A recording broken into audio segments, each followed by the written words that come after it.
Hey guys, it's your boy, BallPC20, back again with another great commentary. So, first week of work is in the books. I guess it was an abbreviated week since I missed the first day. If you haven't seen the previous video. So start at the top. Do I like it? The new job? No. However, there's more to it than that. You know, that would be incomplete to just leave it there. Firstly, I came into this job with my eyes open, and I left my last job, with my eyes open. I knew that my previous job was likely the best I'd ever get. Best situation I'd ever get. And even though I was sick of it, that isn't. I mean, I left mainly because like I said, I didn't feel safe there anymore. So even though I don't like this one so far, I don't have any regrets, about the path that, I've chosen here, because I just know, because I've been thinking, especially this week, like, would I rather be at my old job? And, I put myself back there, and it's like, I still just don't feel safe there. I just can't do that job anymore. So, I can't work there anymore. So, and I did enjoy not having to deal with any customers this week. So, whatever other problems there is, I did enjoy that. The other thing is, or the second thing, maybe even the most important thing, is before I started this job, and I'd mentioned this in the previous video, I was feeling a tremendous amount of anxiety, which I always get with first days of work. And that's gone now. Like, I mean, like I have to go back to work tomorrow, obviously, and I don't want to, but it's more of like your typical, I don't want to go to work. I'm not anxious about it, And so I'm really glad that I got that over with, the whole beginning thing. And then the third thing is that for me to give this job a fair shot, that's not going to be possible until at least, the second month, because this first month or so, maybe only 3 weeks, we'll see. I'm just doing the training and then signing up with all the carriers, because it's an independent insurance agency, so there's like a million different carriers that I need to get authorization for. And the training is just sitting there and watching YouTube videos all day. YouTube training videos all day. It's really boring. Thank God I'm only part-time. As boring as it is, though, it's not as bad as maybe it sounds, or as you'd expect. Basically, I've been able to like find a way to, sort of manage the time. Like, I get in, because I have to be in on time for this job. So I get in like a little bit early, get the computer fired up, and then I start watching the vids. And I might pick up a little bit from them, but I basically just drift off into space. And, the videos are, never longer than half an hour. Usually they're only like 2 to 5 minutes. And, so like I'll watch it, I'll play around, and the time goes quicker than you might think. So, I figure out I'm always trying to make it to, like, first thing I do is try to make it to the 2-hour mark, take a break, get something to eat. Then I go to the, 3.5-hour mark, and take another break again. Then there's a little bit more time, and then it's time for me to meet with my boss and do a review. And then when you're at the last hour or so, or last hour and a half, that's not really a big deal. There's only an hour and a half left. So basically, by breaking it down into sections, I'm able to make it manageable. I think that the sense restraint practice that I've been doing over this last month or so has been helpful. Just getting used to like being bored, and just being able to like sit there and be maybe not content but okay with it. And so yeah, that part's been okay. Yeah, so then I then like no, like when I so right now I'm like just kind of learning the systems. There does seem to be a lot of carryover from what I did previously. Actually, a lot of these carriers I worked with at well, maybe some of these carriers I worked with at my previous job. And there does seem to be like a lot of carryover even to the other ones. I mean, they basically ask the same questions, like how many years has the customer lived at this residence, shit like that. So I mean, there's always going to be a difference between like when you actually get on and do it. I am getting a lot of support from my boss about like, so we do some like practice sessions and stuff, and there's never going to be any substitute for actually being on live with the customer and doing it. But it could be one of those things like, I don't know, I'll figure it out. I do think that, and I'm just saying this based on previous experience, that once I'm ready to start, they're going to once they let me start calling customers, or prospects, the day is going to move faster. Even if I don't have success, just because when you're making calls, time tends to really fly when you're making calls.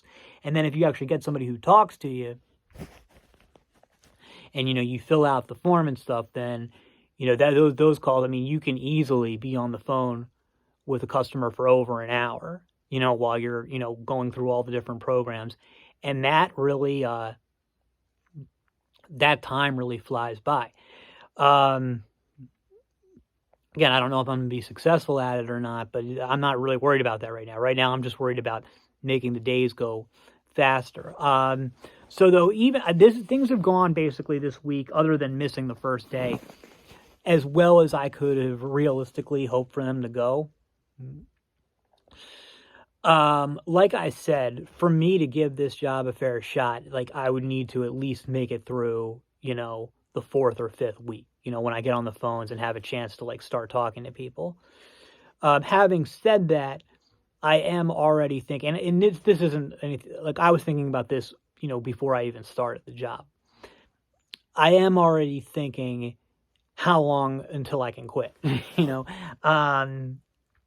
I'm not saying I'm actually planning to quit as soon as I can, but I am thinking like, when could I do it? The thing is, like, I mean, they kind of went out on a limb for me to give me this job, and there's a lot of work to. You had to get me a key to the office, a key to the bathroom, and you get me appointed with these 13 or maybe even more different carriers, and spend time with me to like make sure that I've got this, like that I'm learning the stuff properly. And then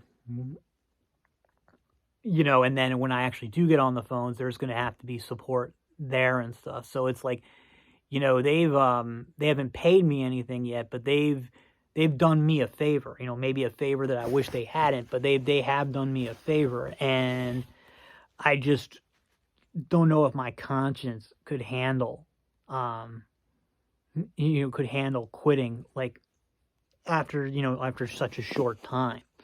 I actually feel like I'm kind of morally obligated to give them 2 years, if possible. And if you figure out like this is just the training, so the job starts in June. I feel like, well, I couldn't leave until June of 27. And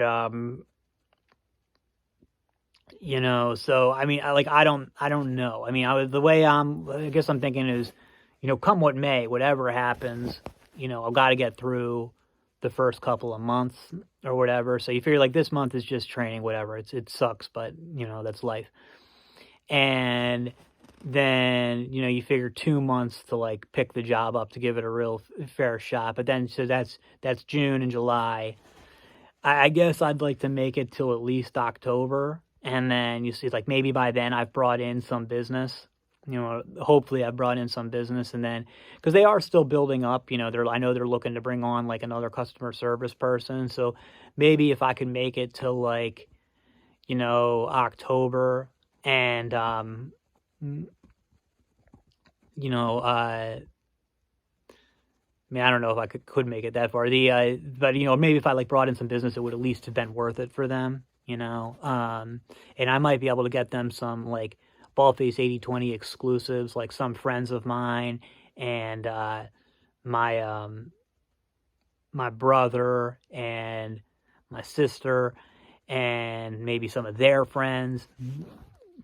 So like, I feel like as long as I, bring in some business, then I'd at least, if I do decide to bail, because I'm not saying that I'm planning on quitting. Okay, I don't have any plans to quit.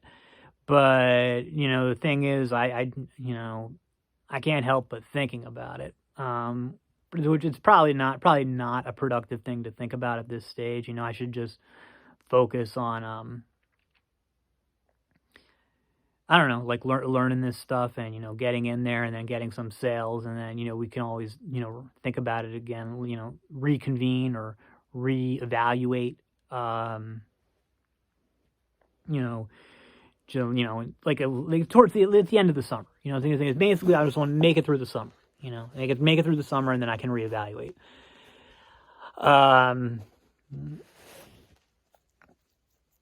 Yeah, so that's kind of all there is with that. But at least, like I said, at least the anxiety's gone. At least and I have I do have a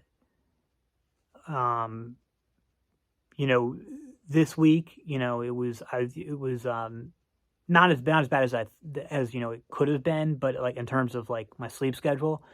But the sleep schedule is finally, back on track. Finally have like a reasonable sleep schedule again. It wasn't really an issue at all this week, but it is something that was there. Like I was, actually there was never any time at work where I fell asleep or was in danger of falling asleep, which is good because historically that has been a problem. But even still, the sleep schedule was wonky, and it's fine now. Like I'm going to bed at night, waking up in the morning. Now it might not last. Historically, it hasn't, but at least it's there. About a week before the job started, there was a real improvement in my health. I don't know if it's going to last. Historically, it hasn't. In some ways, it seems like it's already getting worse again, but in some ways, it feels like it's holding up. Because there's different aspects. There's the fatigue, the depression, the I don't really think about it, but like the stiffness, and then the allergies and the digestion. So the fatigue is back to where it started. The fatigue is already, as bad as it had been. Same thing with the digestion, and both of those had shown real improvements the week before this. Those are already back to their shitty baseline, and it was not like they were even that good when they when they were getting better. But the mood is better. The depression is better. The stiffness, right now it's not great, but it had been better. And the allergies are a lot better. And like I said, the sleep schedule is back on track. So we'll see how that goes. Yeah. So I hadn't done. I mean, the reason I didn't show you guys any drawings today is because I didn't do any, this week. I've just been, I've been, the work is in the middle of the day, so I'm only there for 5 hours, but it's a longer commute. It's over half an hour each way, and there's the whole like, the whole like getting prep thing in the morning is like, because you got to shower and, get dressed and stuff. And it just, and, like, I'm not used to like having those time constraints or stuff. So, you're basically, you wake up and, I know that I have to go to work. So it's tough for me to like, it's one thing to do a drawing when you know that you've got like the whole day ahead of you and there's just nothing to do. But when there's work, I've found that this is the case, like, to, to relax or whatever, I automatically default to, to things like surfing the web or watching YouTube videos, stuff like that, non-work YouTube videos. Because that's just how I handle any type of stress. That's the way that my mind, deals with it. That's how that's the only thing that can help me, really relax. Drawing, there's definitely therapeutic value to it, but the first time I noticed this was after I was playing with or babysitting my nephews, and which really, I don't know if stresses me out is the right word, but it wears me out. And when it was done, I was like, okay, now I should draw or just sit quietly or whatever. But I couldn't, I was like, no, my mind needs relief. And the only thing that'll give me relief is watching YouTube videos or something. And that's kind of how I feel with work, like my mind needs relief, and drawing doesn't cut it for that. So I didn't draw anything this week, but we'll see how things go. Yeah, I don't really have anything else to say beyond that. That's all for now. See you in the next.